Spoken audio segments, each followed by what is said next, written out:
For Nick Arena, fish farming was never in his blood.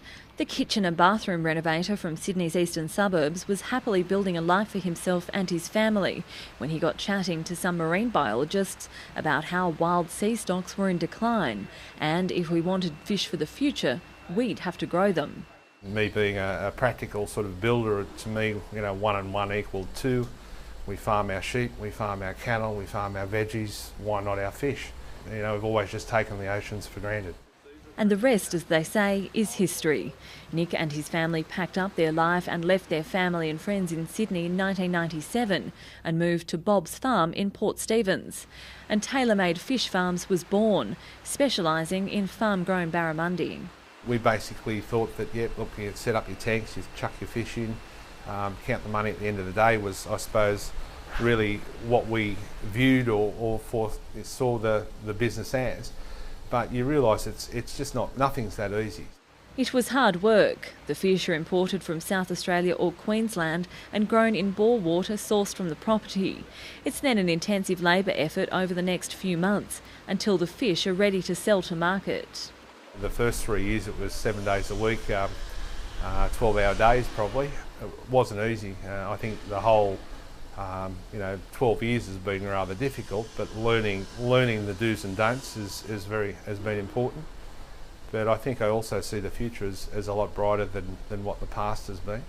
With Australia's population growing and increasing good news about the benefits of omega-3 in our diets, Tailor-Made Fish Farms is booming.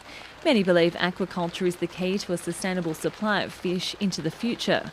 Nick and his team produce 1,200 kilos of barramundi a week for the Sydney market. A lot of effort and resources, including water, goes into farming the fish. But at Tailor-Made, the waste doesn't go down the drain. Instead, the wastewater, including all the nutrients from the fish growing process, are piped outside and into Tailor-Made's hydroponic vegetable patch, so the same water is being used twice to grow food. These vegetables, including lettuce, Asian greens and herbs, are then transported to stores around the Hunter region.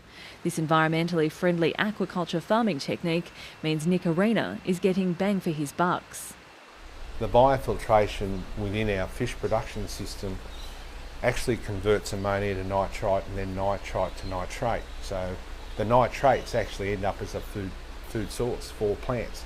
So you've got the water, and by value adding that water with some nitrates, you've actually got some value added water that's of use. And we've been through a major drought, so farming is still has to happen for us to have food and crops, and it's always going to use water.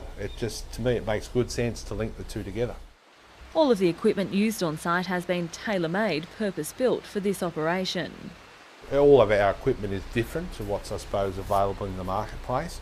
We've designed a lot of that equipment ourselves, but it's all based on the same basics and fundamentals.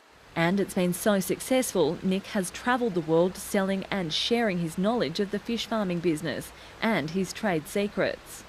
Now, we've actually built one of these farms over in Poland, which is a cold climate, and barramundi are a tropical fish, so I think if we can grow fish in Poland, we can pretty well grow them anywhere.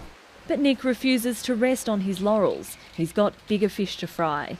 He's looking to the future and planning an expansion of this success story into a local tourist attraction. A cooperative processing facility is currently being built on site, and an education and function centre and restaurant is also underway, which will provide visitors with the chance to eventually fish for their own dinner in these purpose-built moats. Australia's aquaculture industry is worth around $1 billion a year, but worldwide it's even bigger. It's been the fastest growing primary industry or meat production sector in the world for almost 20 years. It's had some bad runs and some bad stories, and that generally equates to, I think, either lack of funding at start-up or bad advice at start-up or just, lack of support from banks and things to continue on with the business. And we've certainly been through some of those hard times, and we're, I suppose, lucky to have come out the other side.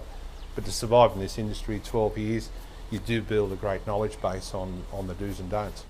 All of this is possible, Nick says, thanks to Australia's clean, green image. This country's commitment to the environmentally friendly production and sustainable farming of the nation's food sources means we're in good stead for the future. There's probably been a lot of issues relating to environmentally friendly production and people's perception of fish production. I think what we're doing here with the fish and the vegetable and the utilising water and it all enclosed is a really good model. And you know, Australia is getting a good name around the world for environmentally friendly and clean production.